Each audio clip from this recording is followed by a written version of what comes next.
guys, how's it going? It's Al. Week 8 Thursday Night Football, and we have a fantastic matchup of two teams with a lot of fantasy potential. However, Vegas does not agree. If you're playing NFL DFS, you know, specifically on Showdown, we want high totaled games. The total on this game is 45, which is kind of, it's like in the middle. Like, I kind of figured that if the offenses were going the way that they should have been going, Baltimore coming off of a couple of really good games, which they aren't, and the Buccaneers coming off of, you know, throwing for more than 0 and 1 touchdowns a game, which they are definitely doing every single week, we'd see this total. Normally I'd expect it to be around 51 or 52 between these two teams, but like, we sit at 45. There's still shootout possibility here. If Tom Brady can get his head straight and break the hex, and if he can get some situations where like Lamar Jackson is back to being as efficient as he was early in the year. So we're going to talk about all of those routes and take a look at how this shakes out in the Fantasy Labs lineup builder. So come along with me and let's break down this Thursday Night Football DraftKings Showdown game. Let's go. He's a legend. The Smiz Gang Listener League is up. That link is at smizzle.tv/links. It's the only way to find it. You will not find this game in the DraftKings lobby. It just doesn't exist there. You can't possibly get there and look for it. It does not exist. You can't do it. So go to smizzle.tv/links. Make sure that you enter this one early. It will fill probably by Saturday night. It's a $10 entry fee. It is 3 max per player, $50,000, and it's the best tournament on DraftKings because there's absolutely no rake. $50,000 in the prize pool. All of it gets paid out, and I will shout out the top 10 finishers on the recap video on the Al Smizzle Fantasy Football channel here on YouTube. You can get there, smizzle.tv/ff. It's also in that link tree, where you can see the recap video of everything that happened the previous week. So make sure that you reserve your entries now so that you don't get locked out like people have in previous weeks. Let's take a look over at Underdog Fantasy. I've been throwing in these random pick'ems, right? Like all the time. So we're just going to keep doing it because it's fun and I enjoy it. So let's go with Lamar Jackson over 273 total yards. That's going to be rushing plus passing. I'm going to go higher than 283 passing yards from Tom Brady. Give me higher than 86.5 rushing and receiving yards for Leonard Fournette. I can't pick. Which one should we go? Which one should we go with, Evans or Godwin? Come on, you got to tell me. I know you're watching this after I did it, so you have no way of telling me. I'm going to go with Evans. I'm going to go with Evans over that. Let's go for $50. I'll take the insurance on this one. If we get 1.5x, if I get 3 of the 4, we get 6x. If I get 4 of the 4, I'll submit this, and then we'll move on to the slate. Be sure to use promo code ALSMIZZLE, ALSMIZZLE, all one word, to get up to $100 first time deposit bonus when you sign up on Underdog Fantasy. Here's the showdown. We got a $2.25 million Thursday Night Millionaire.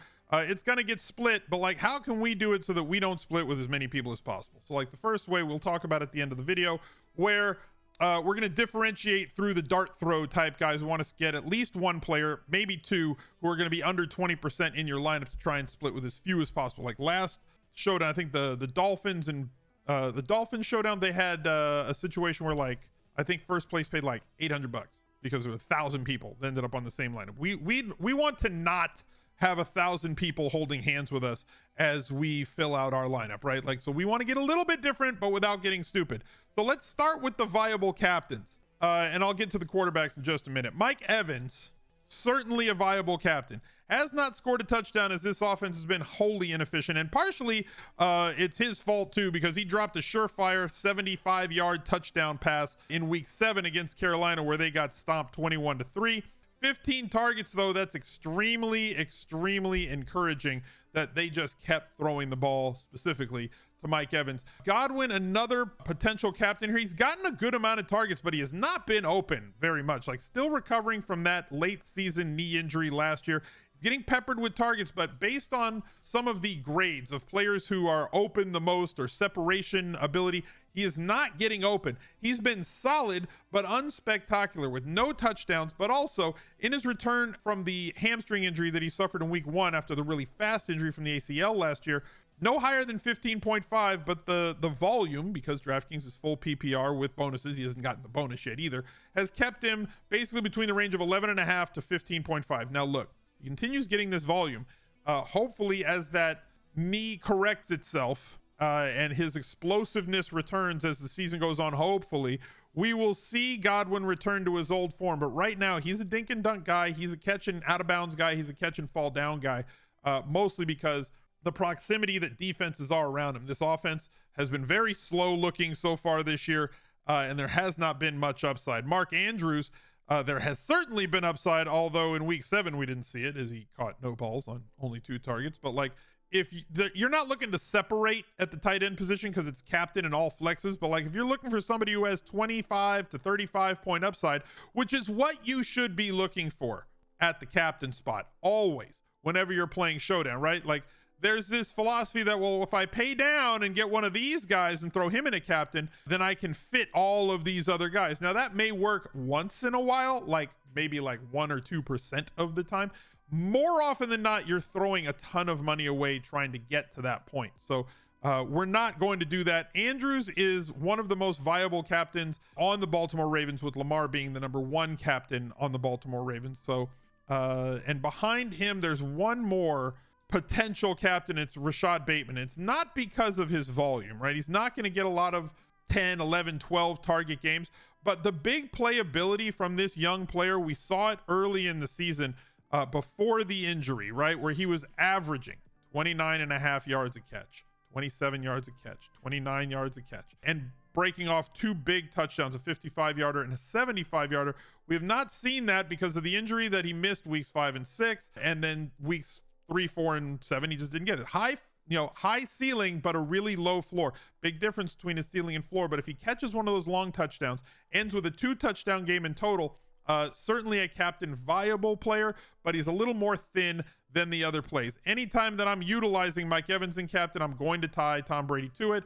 Anytime that I'm using Mark Andrews at captain, I'm going to tie Lamar Jackson to it. Lamar Jackson, though, is the optimal captain for this slate. The highest ceiling player on both teams, and really should have a high floor. He has not shown it in the last few games with a 10.7 point output against Cleveland, 18.1. He's been under 20 fantasy points after being above it for the first 3 weeks since then. But that 43 point type game, that 35 point game, certainly in Lamar's wheelhouse, where he throws for 250, runs for 60 to 80 yards and a touchdown. He can just do things as a unicorn at quarterback that most others can't. So while I typically try to stay under 15 combined quarterback percentage points at my captain spot, and most times under 10, because quarterbacks project higher on median projection, and so therefore the optimizers and or just hand builders want to force the quarterback into the captain spot because that's what it tries to do on median. But we're not playing for median when we're playing a captain. We're playing for ceiling when we're playing a captain. So I will allow quarterbacks like Mahomes, Lamar, Josh Allen, guys who will average over 20 to 25 DraftKings points and have the possibility of scoring 30 to 40 DraftKings points, because that's what you're going to need out of your captain pretty much every time that you play. Lamar Jackson, when I have him at captain, I am going to still force 2 of the other players around him into that lineup, whether it's going to be, let's just isolate for Baltimore, whether it's going to be Bateman, whether it's going to be Duvernay. The kicker correlates well with the quarterback. Tucker will be in that group for those guys, as well as maybe somebody like Robinson. If you believe that Jackson's going to suit up, we will find out when inactives come out. And if you wanted to be around, obviously I record this video on Tuesday. The game doesn't kick off until Thursday night. You need to join our Discord. You can go to smizzle.tv/join, or just click the big join button on YouTube that's right next to the subscribe button, unless you're on an iPhone. You can become a channel member here on YouTube for $5 a month, and then you get access to all the VIP rooms in our Discord. Go to smizzle.tv/discord to join that. You can hang out with our entire community and talk about strategies for Showdown, for tournaments, for cash, for everything else, because daily fantasy is a very isolating game to play. So why not surround yourself with other kind, like-hearted, like-minded, and kind-hearted individuals that exist in our community. Almost 7,000 people in our Discord currently, and growing every single day. So make sure that you're a part of the discussion and join the Discord. If you think that Tom Brady has a bounce-back game in him, and you think, you know what, he's going to throw for 400 yards, he's going to throw for 4 touchdowns, and we're going to get a, let's say, a vintage Tampa Bay Tom Brady game, right? Like, is there such a thing as a vintage game from a guy who went after he was 40 years old to a team? But like the last 2 years, Tom Brady's been lighting it up fantasy wise in this Arians offense, and on or with these pass catchers that he's got. He has not really done that but once this year, and that was against Kansas City when they were trailing for like the entire game. If you think there is a 30 to 35 point outburst coming from Tom Brady, and he's going to spread that around all of the receivers in the receiving room, you're going to use him at captain. You're going to have Evans. Guys, this is probably going to be a max 5% play for me. Gage is in there. Julio Jones, who knows if he's going to play. If this is a big if Cam Brate is still out, and I assume that he is still going to be out, then Cade Otton has been doing just fine. Obviously, I've said the kicker matches very well. If you wanted to play Scotty Miller, he has certainly been getting shots. He has not cashed in on any of those shots from Tom Brady, but they are taking shots downfield to him. So that's in play as well. And if you really wanted to, I'm not going to do this. I'm not going to include Leonard Fournette in my Tom Brady at captain group. However, I'm not going to disallow Leonard Fournette in that group. Fournette, the final one of my captain viable players on this slate, just because of how involved he has been in both the passing game and the run game and inside the 5-yard line. If this Tampa Bay Buccaneers team is able to put up 25 to 35 real life points, Leonard Fournette will likely have had a very, very, very good football game. He is the final guy that I believe is captain viable for that slate. Now, typically, I know that it's been there a few times this year, and if you guys, you can play whatever it is that you want. I will not allow more than one kicker or defense. I'm definitely not going to play any of these guys in the captain spot. If you think Justin Tucker's going to kick 6 50-yard field goals, then go for it and play him in the captain spot. But as you can see, very hard for a captain kicker to pay off. Even on the games where he has like 16 fantasy points, everything else has to not hit big. If a player has 30 to 35 fantasy points on the night, it's very hard to make that up with 24 from a captain when somebody else gets 40 to 55 points out of their captain. Really difficult to make those points up. So I tend to recommend playing players who project to be the highest scoring player in that captain spot. Couple of dart throw-ish sort of plays. Rachaad White has been getting between 20 and 40% of the running back snaps. He is lightly involved in the passing game, a very talented pass catching back in his own right.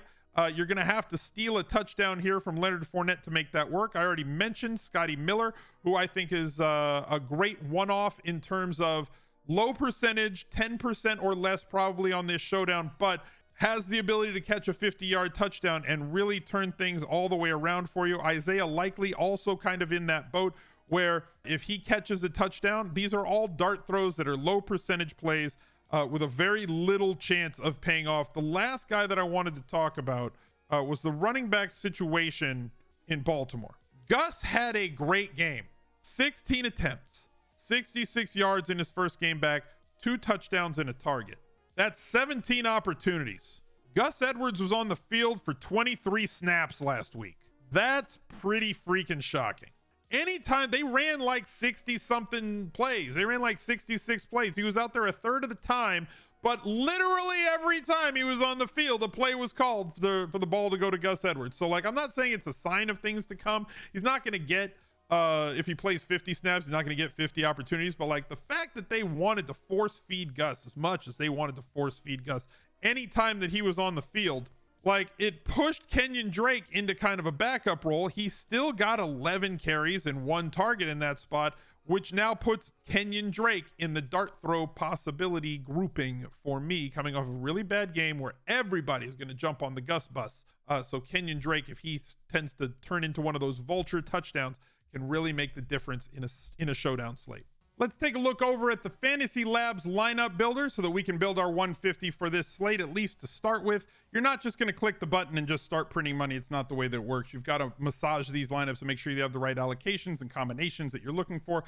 This is what I had talked about so far on the video. Pair your captain quarterback with at least 2 of his pass catchers or his kicker. Pair the captain quarterback with at least 1 skill position player from the opposing team, not a defense, not a kicker. Captain wide receiver or tight end, pair them with their own quarterback, and limit to at most 1 defense and kicker from the same game. If you want to make it different, if you want to go with 3, you go ahead and go with 3. I go with 1. That is what I recommend doing. And then I will either build a player group of low played players that I specifically want, or I will start by just forcing the optimizer to build at least one position that is a running back, a wide receiver, or a tight end where their projected ownership is less for Showdown than 20%. We're going to apply those settings.